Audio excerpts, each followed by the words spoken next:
महारानी आप?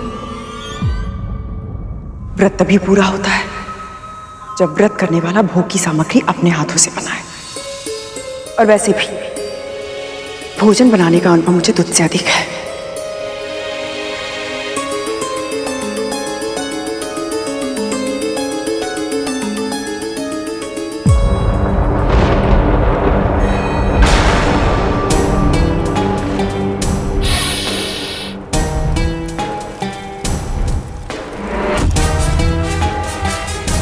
ऐसे घूरता रहेगा या कुछ कार्य भी करेगा?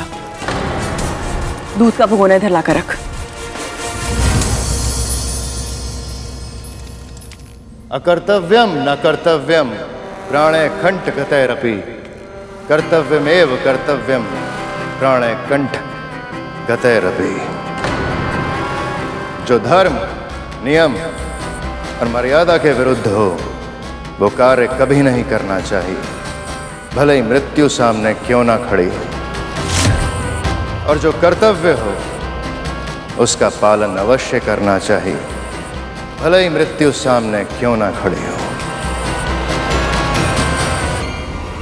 भली मेरे पुत्र, मैं तो केवल... क्षमा कीजिए मां, धर्म अनुसार प्रकृति के नियमों की रक्षा करना मेरा कर्तव्य है। अपने स्वार्थ के लिए उनमें कोई हेरफेर नहीं करूंगा मैं।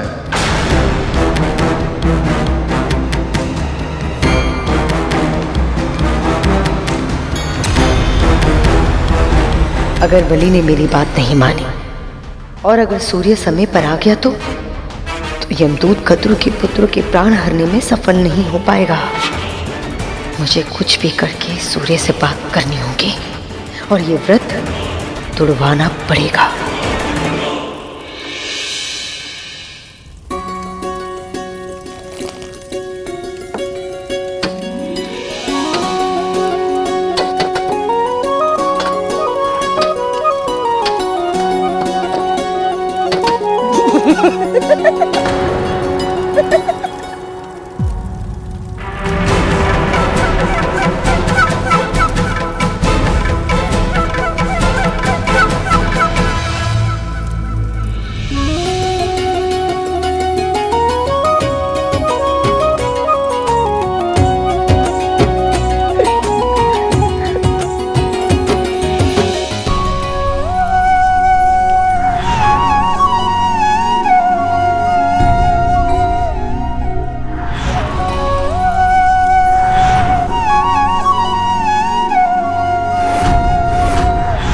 अब बस कैसे भी करके ये जीवित पुत्रिका का व्रत सफलतापूर्वक पूर्ण हो जाए और मेरे पुत्र पुनः स्वस्थ हो जाए।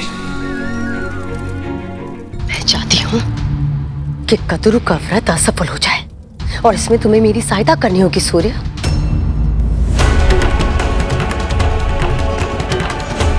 आपने पहले भी एक मां का तब व्रत तोड़ने का प्रयास किया था, तब गरुड़ के हाथों अपने अनेकों पुत्रों को खो दिया था।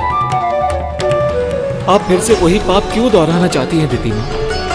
यदि गरुड़ के नाग भाइयों को कुछ हो गया तो उसके क्रोध और प्रतिशोध की भावना सारी सीमाएं तोड़ देगी। सूर्य, तुम मुझे भयभीत कर रहे हो? नहीं मां, मैं तो सत्य का वर्णन कर रहा हूं। तो प्रकृति के नियमों से बंधा है,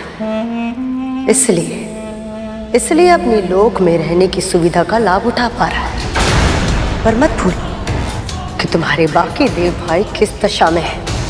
हम असुरों से हारने के बाद तुम्हारे देवेंद्र के साथ वन वन भटक रहे हैं। स्मरण रख सूर्य, यदि मैं चाहूं ना तो इसी क्षण तुझे वहां भिजवा सकती हूँ। मेरा पुत्र बलि इतना शक्तिशाली है कि तुम्हारी उपस्थिति के बिना भी वो तुम्हारे सारा कार्य कर सकता है। इतना तो तुम्हें पता ही होगा। एक बार वो मुझे मना करके मेरा हृदय दुखा चुका है। दूसरी बार अगर मैंने इसे आदेश दिया तो वो मुझे मना नहीं कर पाएगा। सत्य कह रही हैं, बलि बहुत शक्तिशाली है। वो चाहे तो मुझे मेरे लोक से बाहर निकाल सकता है।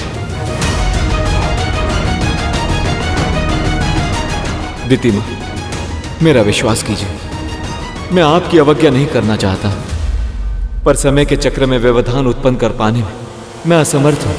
मेरे लिए कोई और आज्ञा तो आप आदेश दीजिए, मैं सहर्ष स्वीकार कर लूंगा। अपने कंगन दो मुझे।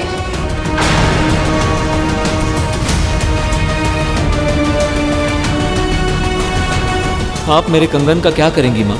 सूर्य कंगन।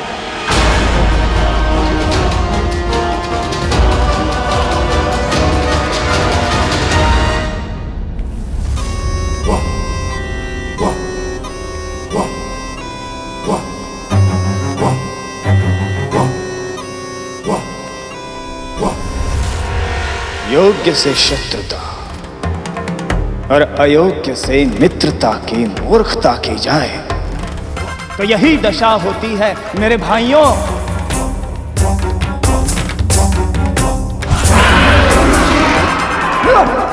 यदि उस दिन तुम सबने हम असुरों से युद्ध करने के स्थान पर हमारा साथ दिया होता तो आज तुम सब भी यहां आनंद से हंस खेल रहे होते। यूं ऐसे मृत्युशैया पर पड़े पड़े यमदूत की प्रतीक्षा नहीं कर रहे होते, पर गरुड़ का साथ देकर तुम सब ने अपना भविष्य स्वयं चुन लिया था। पर अब शीघ्र ही मृत्यु तुम सबको दबोच लेगी।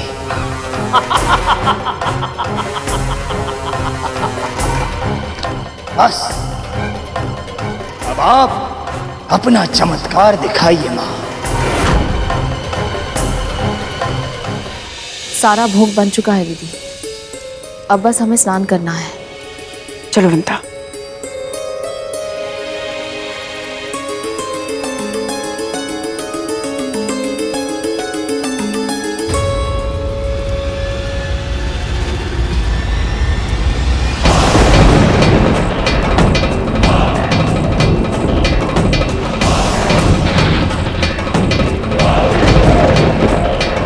लगता है अब इन्हें भी यमदूत का आभास होने लगा है।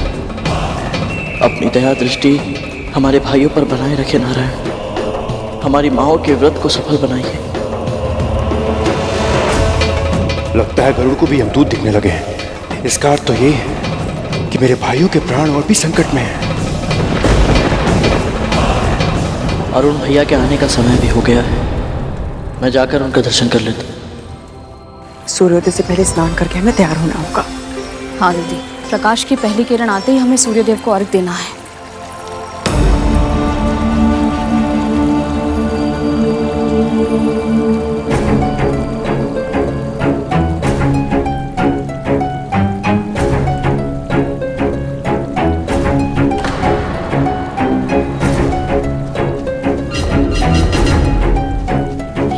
ये कैसे संभव है?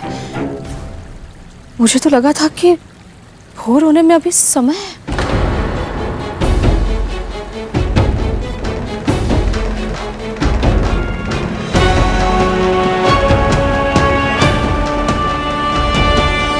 सूर्यदेव के निकलने से पहले अरुण स्वयं निकलता है, अपनी मां के दर्शन करके उन्हें प्रणाम करता है। प्रतिदिन सूर्यदेव निकलने से पहले आकाश अरुण भैया की लाली मां से रंग जाता है। मुझे उनके होने का आभास होता है और मैं अपनी बाहें फैलाकर उनका स्वागत करता हूँ।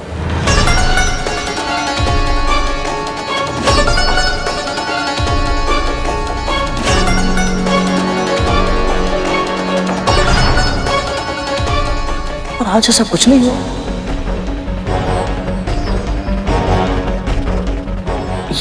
ये कैसे संभव है?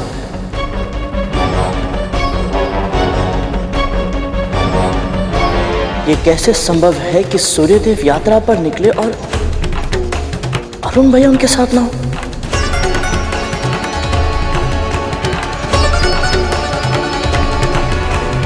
अवश्य ही कुछ तो ऐसा है जो सामान्य नहीं है,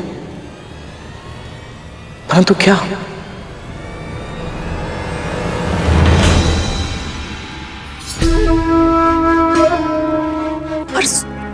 सूर्यदेव तो पहले से आकाश में चढ़ चुके हैं। अर्थात अर्घ देने में देर हो गई वनिता। कैसे कैसे मुझसे इतनी बड़ी भूल हो गई? अवश्य भोग बनाने में समय निकल गया होगा। मुझे पता ही नहीं चला कब। अर्थात मेरी व्रत विधिवत रूप से पूरा नहीं होगा। विंदा, हाँ विंदा, मेरे पुत्रों का क्या होगा? इतनी बड़ी त्रुटि कैसे हो गई मुझसे?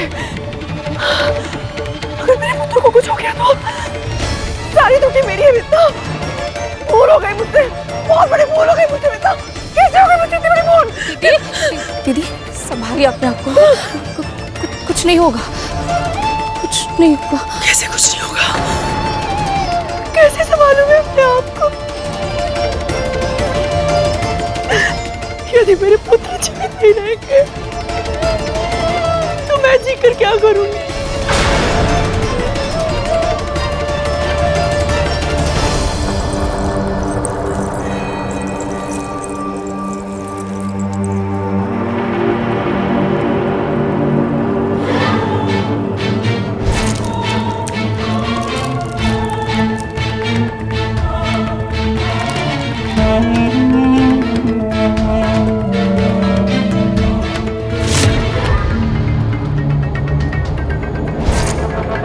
सूर्य का कंगन भी इतना प्रकाशवान है कि इसको देखकर कोई भी भ्रमित हो सकता है कि सूर्योदय हो चुका है।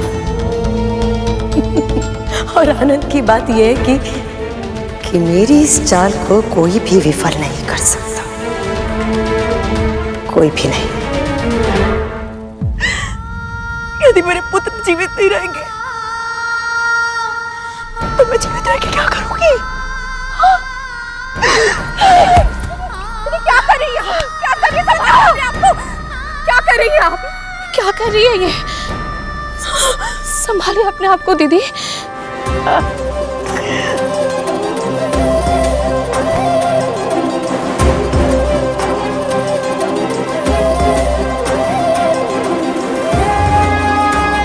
संभालिए अपने आप को दीदी, संभालिए। सब नष्ट हो गया, तुम्हारे सारे प्रयास विफल हो गए कद्रू।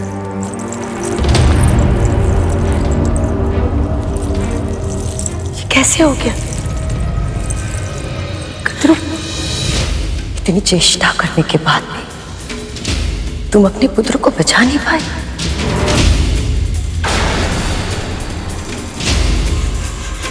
मैंने भी अपने पुत्र को है, परंतु युद्ध के मैदान में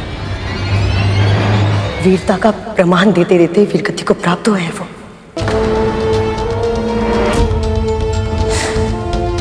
परंतु तुम्हारे पुत्र को छल से मारा गया है। नियत थे वो जब उनकी पीठ पे वार किया गया। दीदी ये समय इन बातों को कहने का नहीं है। उनकी दशा तो देखिए। व्रत अभी भंग नहीं हुआ है।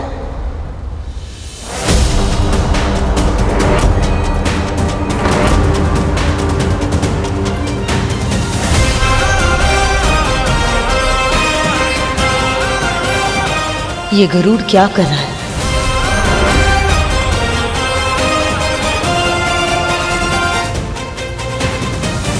क्योंकि सूर्यदेव का उदय अब तक हुआ ही नहीं।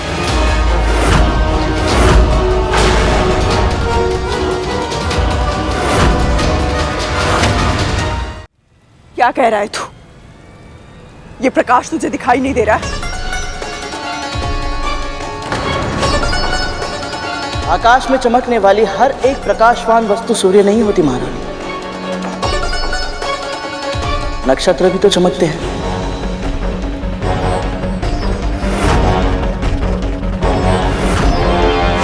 अश्विनी, रोहिणी, कृतिका, चित्रा, नक्षत्र के नाम मैं भी जानती हूँ। कहना क्या चाहता है तू? आपकी दशा समझता हूं महारानी। आप विचलित हैं क्योंकि आपको ऐसा लग रहा है कहीं व्रत भंग तो नहीं हो गया। और सबसे अधिक विचलित तो महारानी दिति है। परंतु आप दोनों को चिंता करने की आवश्यकता नहीं, क्योंकि अभी तक सूर्योदय हुआ ही नहीं।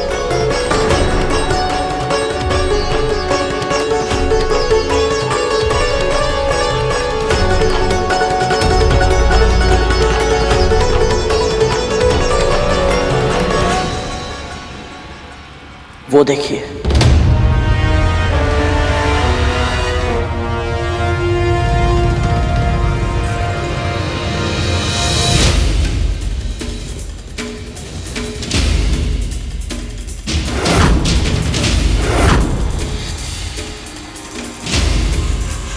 अरुण, यदि अरुण अभी अभी आया है तो इससे पहले सूर्यदेव कैसे पधार सकते हैं? मैं भी इसी ओर संकेत दे रहा हूं। सूर्यदेव का रथ अरुण भैया चलाते हैं और वो अभी अभी प्रकट हुए हैं। इससे यही सिद्ध होता है कि आकाश जिससे प्रकाशवान है वो वस्तु चाहे जो भी हो, परंतु सूर्यदेव नहीं है। किसी ने जानबूझकर आप दोनों को भ्रमित करने का प्रयास किया है।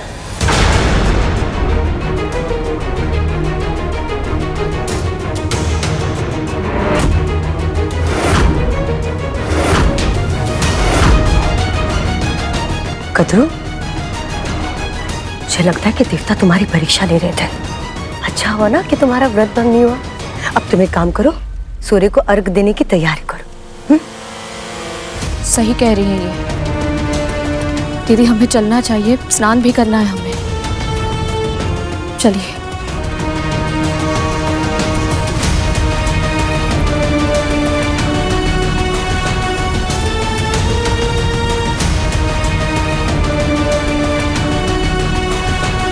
भले ही गरुड़ तुमने इस बार व्रत को टूटने से बचा लिया, किंतु कब तक? अभी व्रत पूरा होने में समय है और आने वाले समय को कोई नहीं संभाल पाएगा।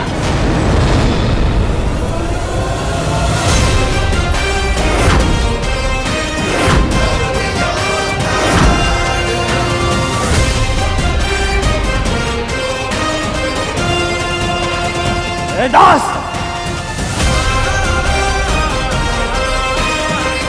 मेरी मां का मार्ग रोकने का साहस भी कैसे किया तूने? मेरी माँ ने जो मुझे संस्कार सिखाए उसके विपरीत आचरण नहीं करना चाहता मैं। वो भी तब जब मेरा परिवार इतने बड़े संकट से जूझ रहा और मेरी माँ ने इतना महत्वपूर्ण व्रत रखा है, परंतु हम में से कोई भी प्रत्युत्तर नहीं दे रहा। इसका अर्थ ये नहीं समझना कि हमें नहीं पता कि हमारे साथ क्या किया जा रहा है। तो मुझ पे आरोप लगा रहा है? मुझ पर? मुझे आरोप लगाने की आवश्यकता ही नहीं है महारानी दीदी। जीवित पुत्र का व्रत को तोड़ने का जो महापाप आप कर रही हैं वो आप भी जानती हैं और ईश्वर भी। यदि शीघ्र ही आपने अपनी कार्यशैली नहीं बदली तो इसका परिणाम आप और आपके पुत्र भोगेंगे। बस एक बार नाग भाई स्वस्थ हो जाए तो उसके बाद बड़ी माँ और उनके पुत्र आपसे आपके हर एक षड्यंत्र का बदला अवश्य लेंगे। स्मरण रहे। अपने स्वामी के नाम पर तू मुझे धमकी दे रहा है। मुझे भूल गया तू कि उनकी दृष्टि में तू किस स्थान पर है? तो कौड़ी का दास है तू, केवल दास और कुछ भी नहीं। इस संकट के समय में कद्रू और उसके पुत्र तुझे और तेरी मां को एक परिवार समझने के भ्रम में जो जी रहे,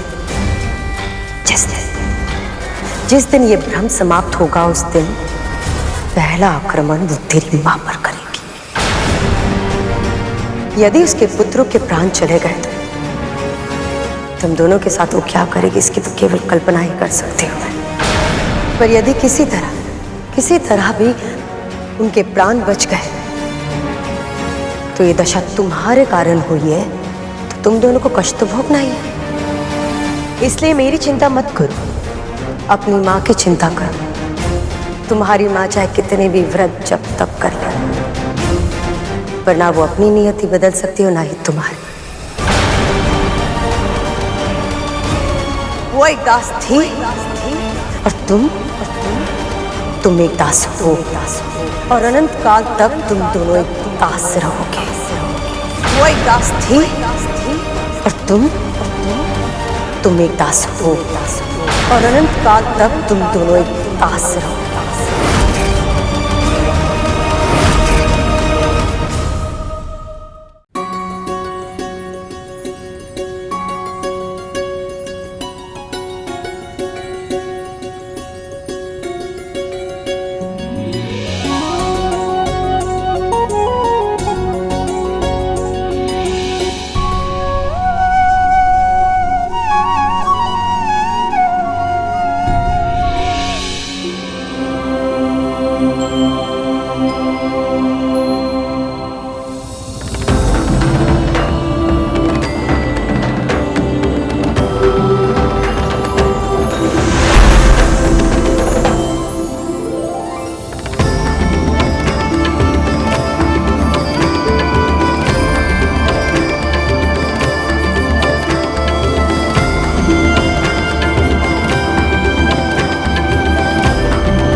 आदित्याय नमः। ओम भास्कराय नमः। ओम सूर्यदेवाय नमः।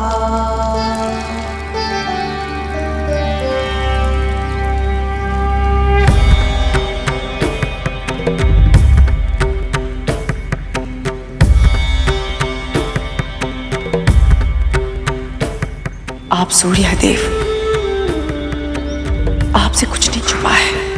आप जानते हैं हम दोनों ने ये जीवित पुत्र का व्रत अपने नागपुत्रों की जीवन रक्षा के लिए किया है। हमने अपने व्रत के समापन के लिए पूरी श्रद्धा और आस्था के साथ आपको ये अर्घ समर्पित किया है। कृपया इसे स्वीकार करें।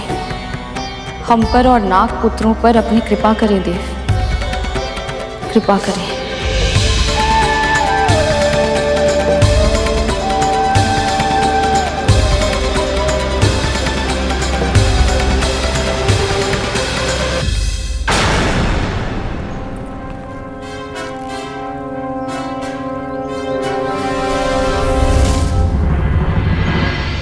माँ, अब हम क्या करें? इनका व्रत तो लगभग संपूर्ण ही हो गया है। नहीं रहा।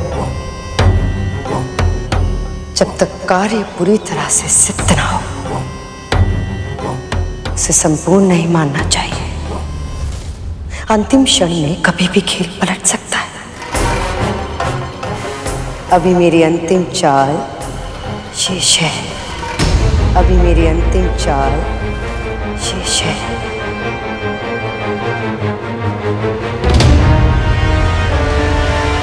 अंतिम चाल? अब क्या करने वाली है ये?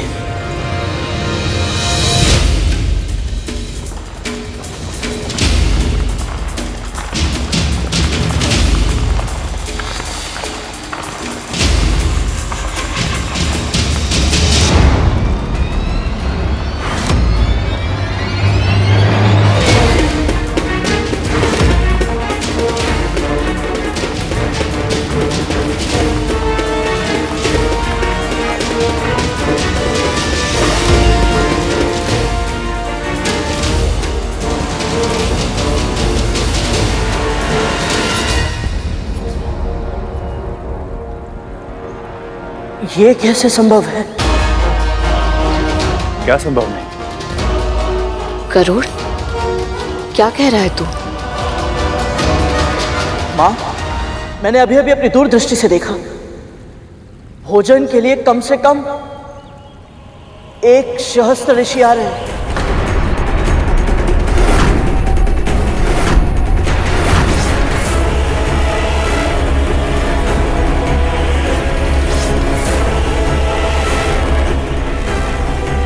गरुड़ सही कह रहा है माँ। हमें भी आभास हुआ।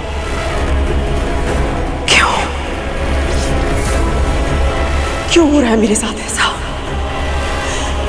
जब सब सोचते हो सब कुछ ठीक हो जाएगा, तभी कोई ना कोई समस्या आ जाती है, सब कुछ बिगड़ जाता है।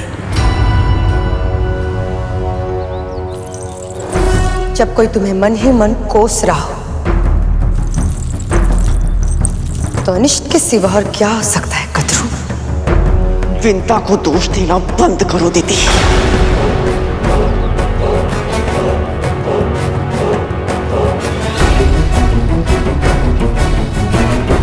और वैसे भी आमंत्रण देने तुम गई थी ना। तुम्हें एक बार के लिए भी नहीं लगा कि तुम्हें मुझे बताना चाहिए था कि तुमने 11 नहीं 1 सहस्त्र ऋषियों को भोग के लिए आमंत्रित किया है? कद्रू, मैंने तो महर्षि से उतने ही शिष्य रहने का आग्रह किया था, पर तुम तो उनका स्वभाव जानती हो ना, वो कब क्या कुछ भी कर सकते हैं, कोई कुछ नहीं कह सकता। किसके बारे में बात कर रही हो तुम? कौन आने वाला है यहाँ? और कौन कद्रू? महर्षि दुर्वासा।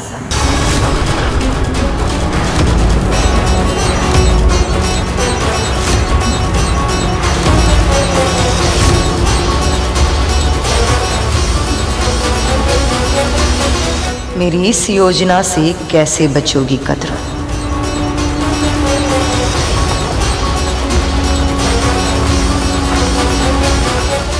दीदी, संभालिए अपने आप को।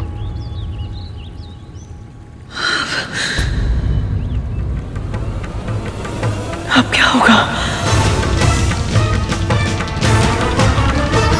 महादेव के रौद्र रूप का अंश है दुर्वासा। अभी हम ऐसी स्थिति में नहीं है कि हम उनका आतिथ्य कर पाए।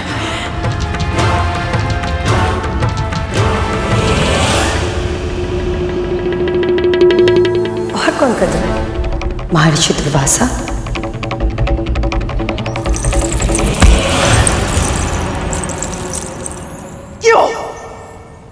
क्यों कर रही हो तुम ऐसा? तुम्हें क्या लगता है मुझे कुछ पता नहीं है? मैं सब जानती हूं। तुम इससे पहले भी मेरा व्रत भंग करने का प्रयास कर चुकी हो, किंतु अब ये ऐसी कुटिल चाल। तुम अच्छे से जानती थी ना कि अंतिम क्षणों में हम महर्षि और उनके शिष्यों के लिए भोग बनाने में समर्थ नहीं होंगे। इसलिए तुमने जानबूझकर उन सबको भोग के लिए आमंत्रित किया, है ना?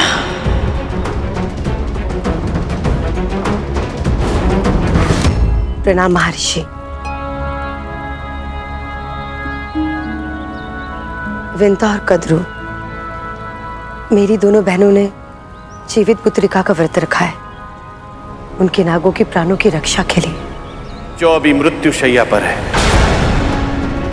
तुम मुझे भोग का निमंत्रण देने आई हो। तुम मेरी कृपा प्राप्त करने का स्वांग कर रही हो, जबकि सत्य तो यह है कि तुम मेरी क्रोध की अग्नि को भड़काना चाहती हो, ताकि उसमें कद्रू और विंता के व्रत का पुण्य जल जाए और कद्रू के पुत्रों की मृत्यु हो जाए। महर्षि, मैं वो इंद्र को दिए गए मेरे श्राप का लाभ अनजाने में तुम्हारे पुत्र को मिला, और बलि राज सिंहासन पर जा बैठा। तुम असुरों को यदि स्वर्ग में मिल जाए तो भी तुम्हारी कामनाएं कभी समाप्त नहीं होती, किंतु यदि तुम्हें लगता है कि तुम मुझे बहला फुसला कर मेरा उपयोग छल कपट के लिए करोगी, तो ये तुम्हारी भूल है दीदी।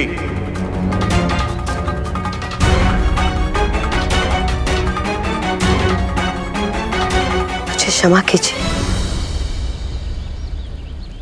आज्ञा दीजिए मुझे। ठहरो।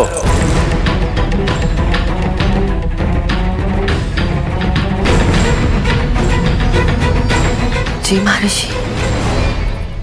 गृहस्थ जीवन जीने वालों के धार्मिक उद्देश्यों में उनकी सहायता करना एक सन्यासी का धर्म होता है, और मैं अपने धर्म से पीछे नहीं हटूंगा। इसीलिए तुम्हारे छल करने के बाद भी मैं तुम्हारा निमंत्रण स्वीकार करता हूं।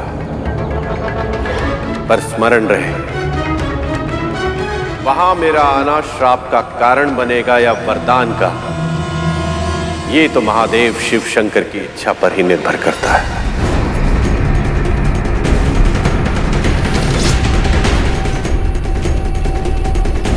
चुप क्यों हो? उत्तर दो दीदी।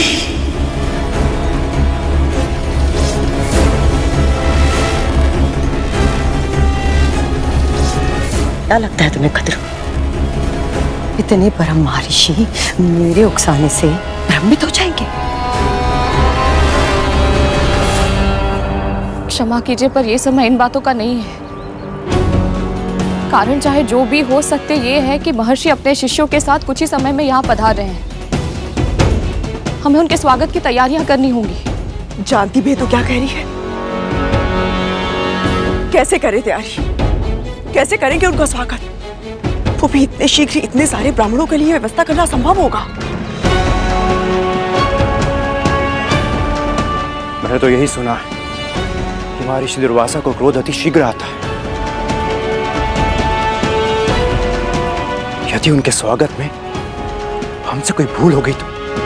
और अतिथि तो देवता समान होते हैं, अब वो ईश्वर आ ही रहे, तो हम उन्हें द्वार से लौटने के लिए नहीं कह सकते।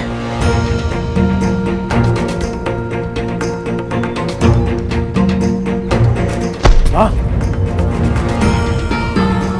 बहुत बुरी तरह फंस गए हम।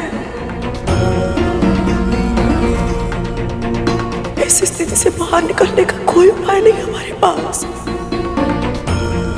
यदि महर्षि का स्वागत नहीं किया तो भी उनका अपमान होगा, और यदि स्वागत करने का प्रयत्न किया तो भी उचित व्यवस्था के अभाव में भी उनका अपमान होगा। कोई उपाय नहीं हमारे पास।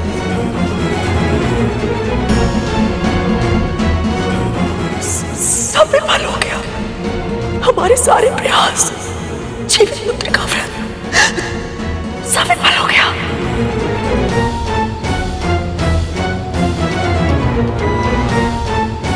मेरे पुत्र विंदा, क्या होगा उनका?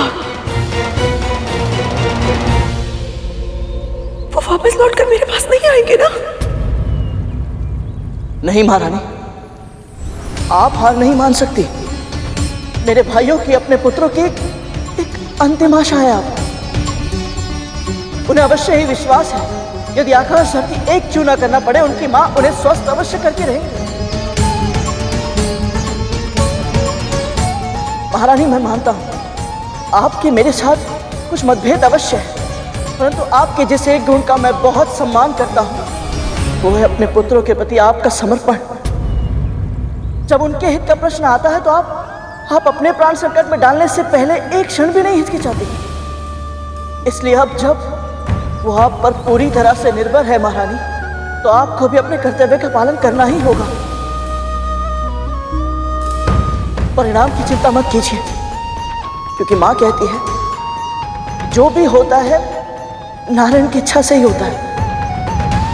और फिर एक सत्य ये भी तो है महारानी, आपको सदैव से इस बात से आपत्ति थी ना कि महर्षि दुर्वासा ने पारिजात माला आपके स्थान पर मां को क्यों दी थी। तो फिर देखिए, नारायण ने महर्षि दुर्वासा को प्रसन्न करने का एक और अवसर दिया है आपको। सिद्ध कर दीजिए कि आप उनके आशीर्वाद के योग्य हैं। कहिए बड़ी मां, बिना प्रयास किए ही अपने पुत्रों के प्राण हारने के लिए तैयार हैं आप?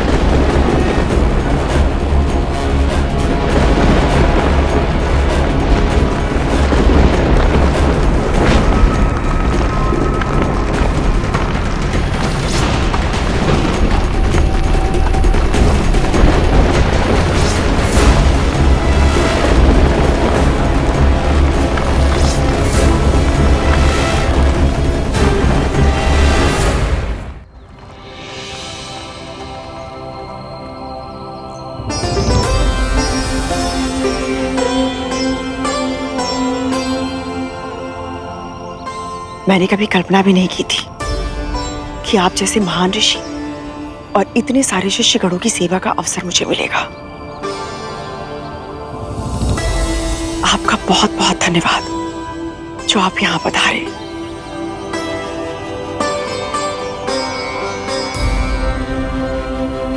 ये सब शिव शंभू की कृपा से ही होता है।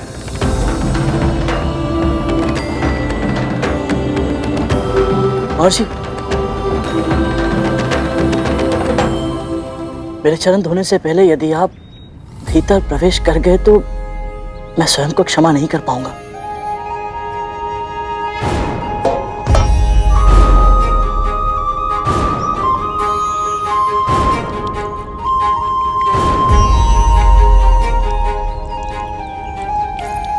दीदी, गरुड़ जानबूझकर चरण पखारने का ये कार्य धीरे धीरे कर रहा है ताकि हमें तैयारियां करने के लिए अधिक से अधिक समय मिल सके।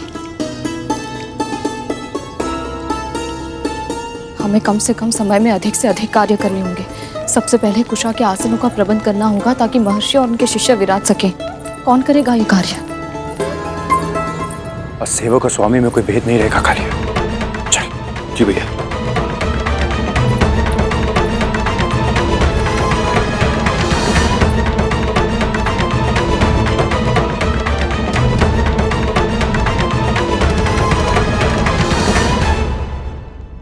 यहाँ तो इतनी सारी चींटियां हैं।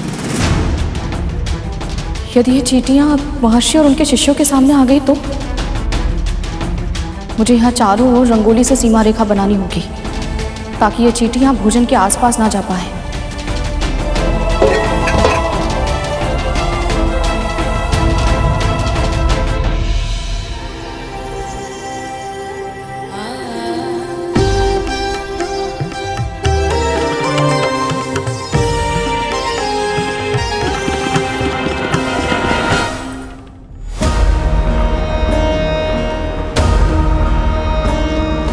जितनी शीघ्रता तुम कर रही हो उतनी शीघ्रता में कोई ना कोई भूल तुमसे अवश्य होगी। तुमसे और वो एक भूल तुम्हारे परिवार को नष्ट कर देगी।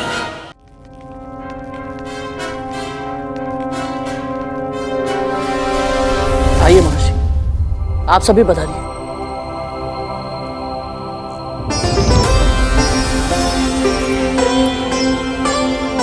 इतनी शीघ्र इतनी बड़ी रंगोली बन गई? एक साथ इतने आसनों का प्रबंध कैसे हुआ?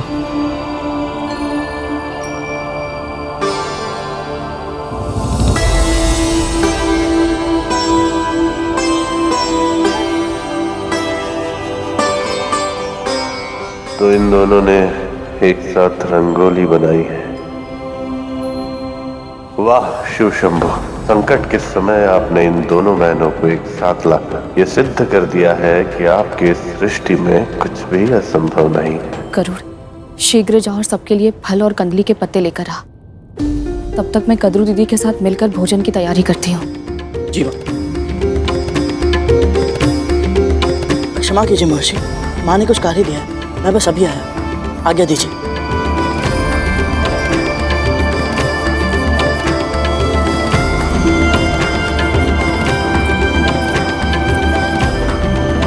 आप स्थान ग्रहण करें, हम आपके भोजन का प्रबंध करते हैं।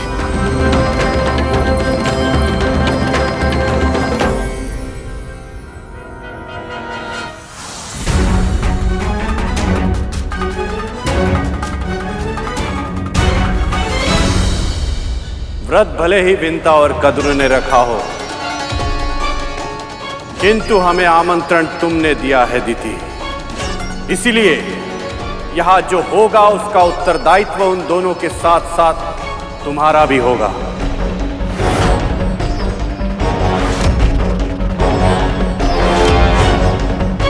हे प्रभु, यदि हम भोजन की व्यवस्था समय पर नहीं कर पाए तो ऋषि दुर्वासा के क्रोध का प्रकोप नाग भाइयों के साथ साथ हमारे जीवन पर भी पड़ेगा। सहायता कीजिए प्रभु।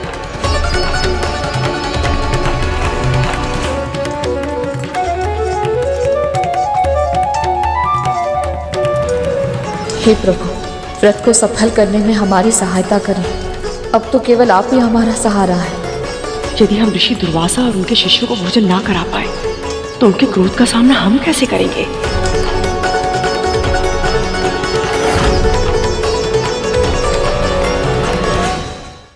व्रत भले ही विंता और कद्रू ने रखा हो, किंतु हमें आमंत्रण तुमने दिया है दीदी। इसीलिए यहां जो होगा उसका उत्तरदायित्व उन दोनों के साथ साथ तुम्हारा भी होगा। जी जी महर्षि, मैं उनकी सहायता करके आती हूँ। राहुल चले? जी। आज हम सब यहाँ महान जीवित पुत्री का व्रत के अनुष्ठान का भोग लेने आए हैं। इसीलिए आप सभी भोजन ग्रहण करने से पहले हम सभी ध्यान लगाकर ओम का उच्चारण करेंगे।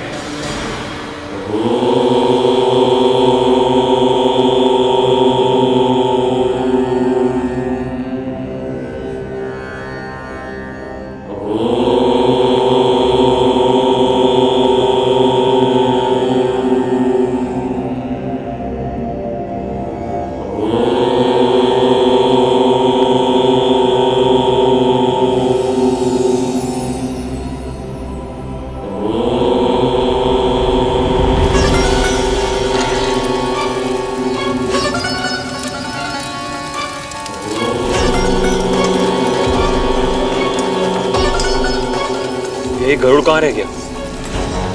मैं भी यही सोच रहा हूँ कालिया, अभी तक फल लेके क्यों नहीं आए?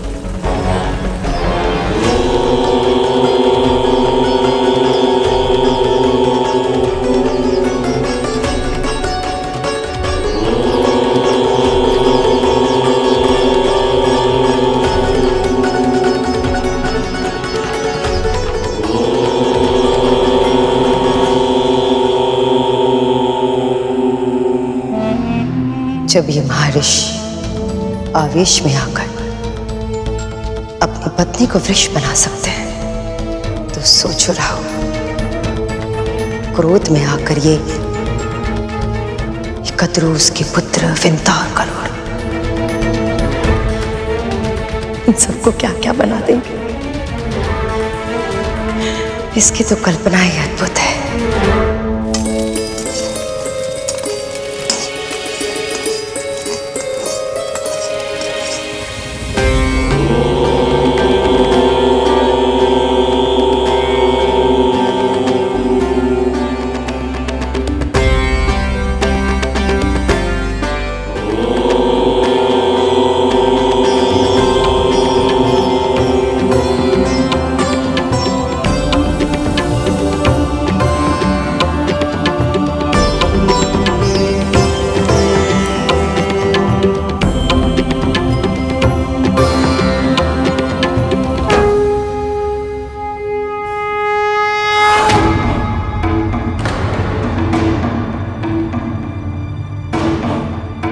कुछ भोजन भी मिलेगा या ऐसे ही लौटना पड़ेगा?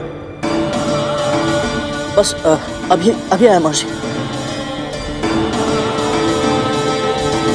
सब लोग भोजन के लिए आसन ग्रहण कर चुके हैं। हमारे पास 1 सहस्त्र तो क्या 100 लोगों के लिए भी पर्याप्त भोजन नहीं है। जीवित पुत्र का व्रत के भोग में सबसे अधिक आवश्यक है मरुए की रोटी और नूनी का साग, और ये दोनों ही वस्तुएं बहुत सीमित मात्रा में है। अब क्या होगा माँ?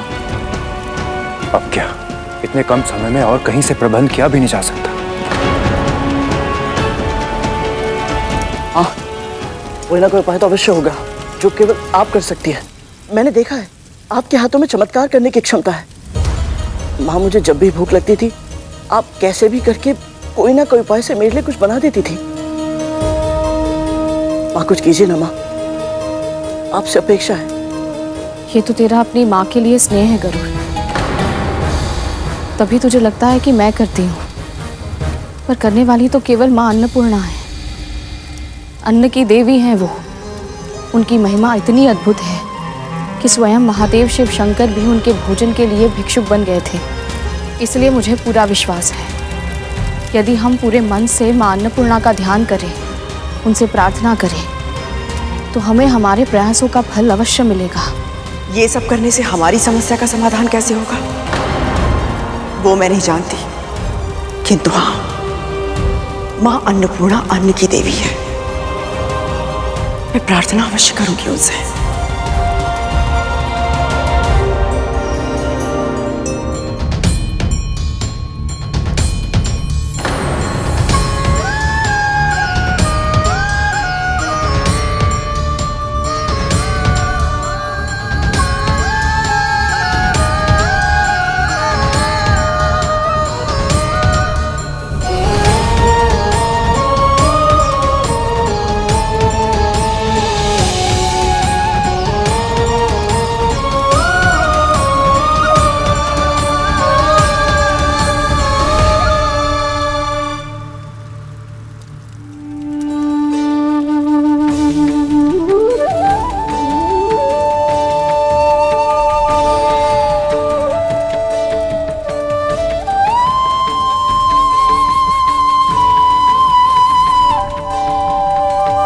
ये प्रसाद ऐसे क्यों रखा है?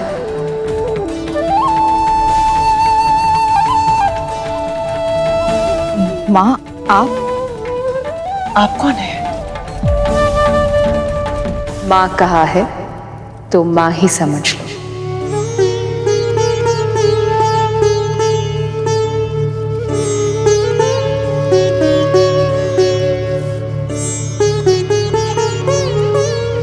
इस प्रसाद को अब खुला मत छोड़ो और इस पत्तों को पूरी तरह हटाए बिना इस करछी से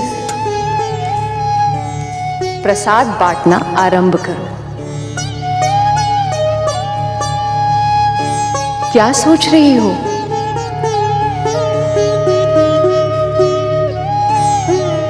अतिथि भूखे हैं, जाओ भोग खिलाओ उन्हें।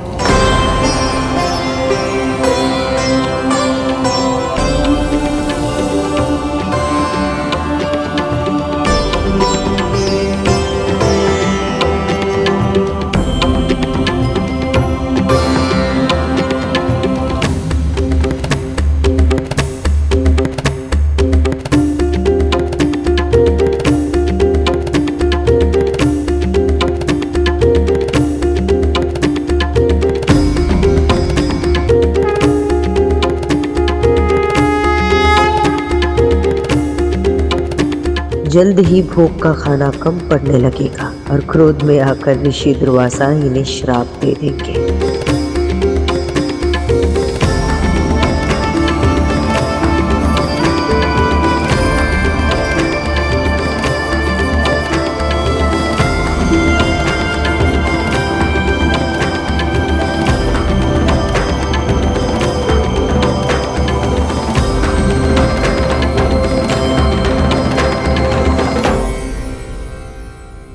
स्वादिष्ट व्यंजन, अद्भुत स्वाद।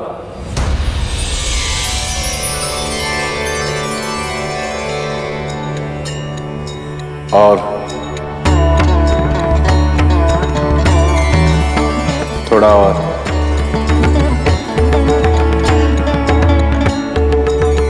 जिस क्रोध की आंधी की आशंका थी वो शीतल व्यार में बदल गई। महर्षि और इनके एक सहस्त्र शिष्य को भोजन कराने में हम सफल रहे। यह असंभव कार्य केवल अन्नपूर्णा मां की कृपा से ही संभव हो पाया।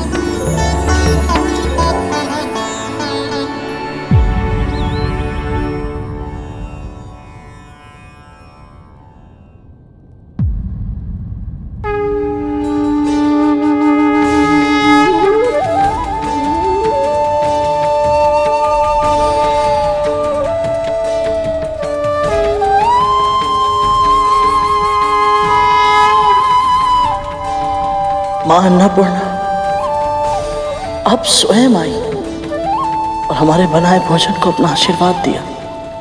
आपकी सदा ही जय हो।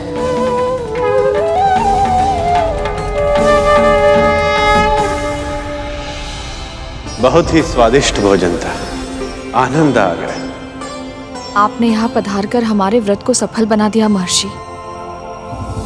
आज तुमने मेरी और मेरे शिष्यों की सेवा की, इससे मैं बहुत प्रसन्न हो गया कद्रू। शिव शंभु ने चाहा तो तुम्हारे पुत्रों के कष्टों का निवारण शीघ्र ही होगा।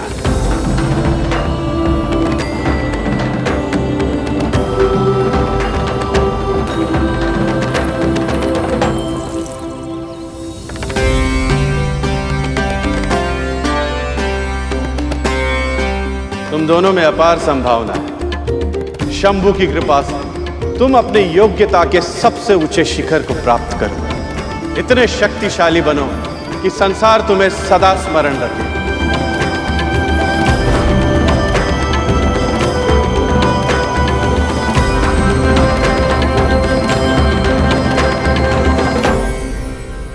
तेरे मन में मुझे एक ही इच्छा दिखाई दे रही है बालक।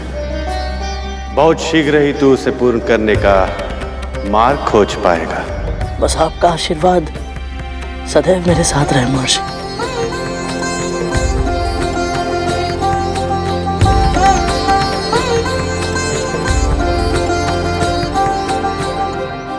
मुझे आमंत्रित करने के पीछे भले ही तुम्हारी नीयत अच्छी नहीं थी, पर मुझे तुम्हारे कारण ऐसा भोजन करने का सौभाग्य मिला जिसे स्वयं मां अन्नपूर्णा का वरदान मिला था।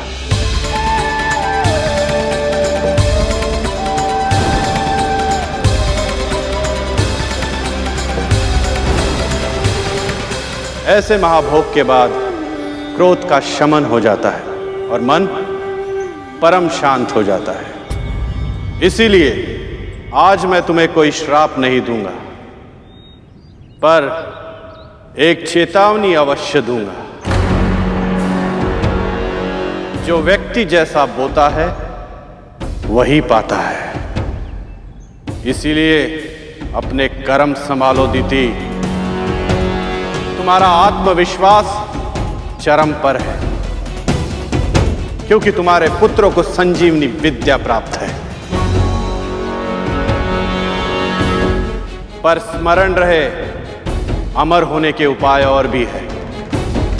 आज तुमने स्वयं अपनी आंखों से देखा, यदि एक मां चाहे तो असंभव को भी संभव बना सकती है। और अदिति कब से तपस्या कर रही है और शीघ्र ही उसे उसकी तपस्या का फल मिलेगा।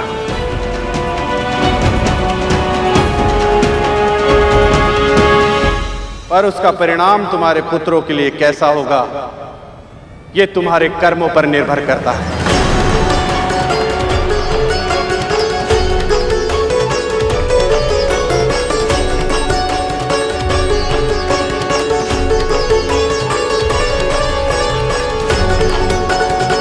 महर्षि ने श्राप भले ही ना दिया हो, पर चिंता अवश्य दी थी। ऋषि दुर्वासा के आशीर्वाद से मेरा व्रत पूरा हुआ। अब मेरे पुत्र शीघ्र ही स्वस्थ हो जाएंगे। तक तो धूमर, शिशु नंदी, भूत नंदी, सब लोग उठो।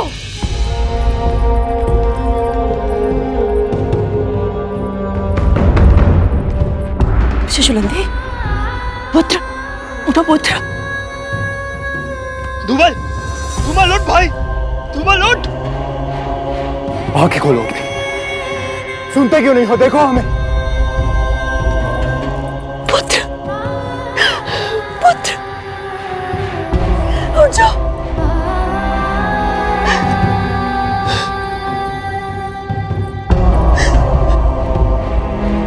कालिया, अपने भाई से बोलो ना उठने के लिए।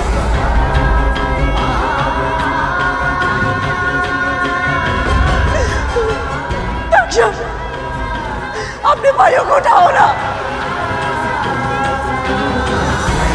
तुम्हारी माँ यहाँ पे आई है, उठो ना। विद्या, विद्या, मेरे पुत्रों से कहो ना उठे। ये महारानी कद्रू का आदेश है, उठो ना।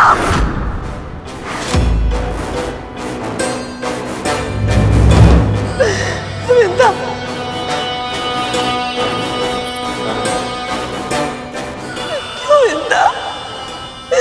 महर्षि दुर्वासा के आशीर्वाद से तेरे पुत्र को तो असीम शक्तियां मिल गई थी, फिर उनका आशीर्वाद मेरे पुत्र में फलीभूत क्यों नहीं हो रहा है? मैंने अपना व्रत, भोग, आचार, विचार, व्यवहार सब नियम के अनुसार किया। कई ऐसे अवसर आए जब मैं क्रोधित हो सकती थी, अनुचित व्यवहार कर सकती थी, किसी के मन को दुखा सकती थी। मैंने अपने पर संयम रखा मिलता, फिर भी मेरे पुत्र स्वस्थ नहीं हो रहे।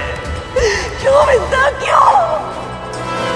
बोलो ना उनको उठने के लिए, उठ जाए। बोलो, बोलो विद्या, बोलो।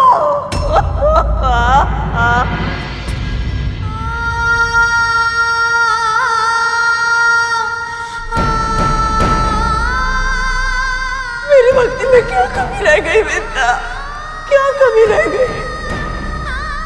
नारायण मुझसे क्यों रुष्ट हो गए विद्या, क्यों रुष्ट हो गए?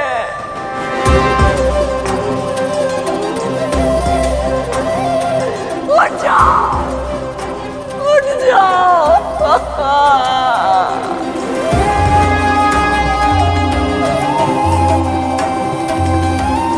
अब हम क्या करें माँ? हम सभी की आशा इस व्रत पर टिकी हुई थी।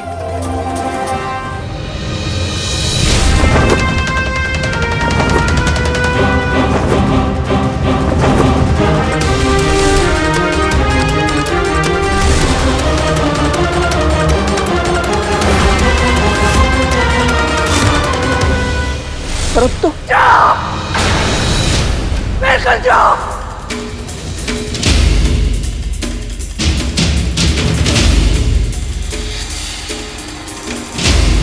मुझसे क्या पूछ रहा है? मुझसे पूछ, इस मां से पूछ। आज मेरे पुत्रों की दशा तेरे कारण हुई है गरुड़, तेरे कारण।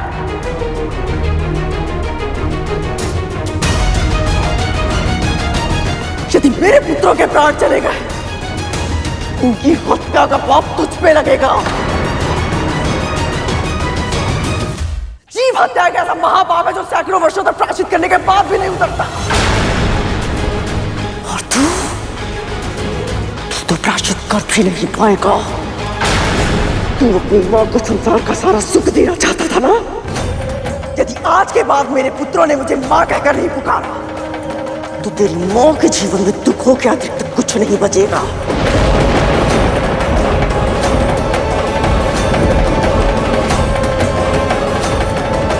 यदि इतनी अल्पायु में मेरे पुत्र काल के गाल में समा गए, तो तू भी सुखों से भरपूर परिपूर्ण जीवन नहीं जी पाएगा। तेरी मां का, तेरे भाई का, तेरा, तुम सबका अस्तित्व इस संसार से नष्ट हो जाएगा। गृहस्थ जीवन और उसके सुख जो तेरी रेखाओं में है ना, वो सदैव सदैव के लिए मिट जाएंगी। तेरी पक्षी प्रजाति सदैव सदैव के लिए समाप्त हो जाएगी। ये इस मां का श्राप है।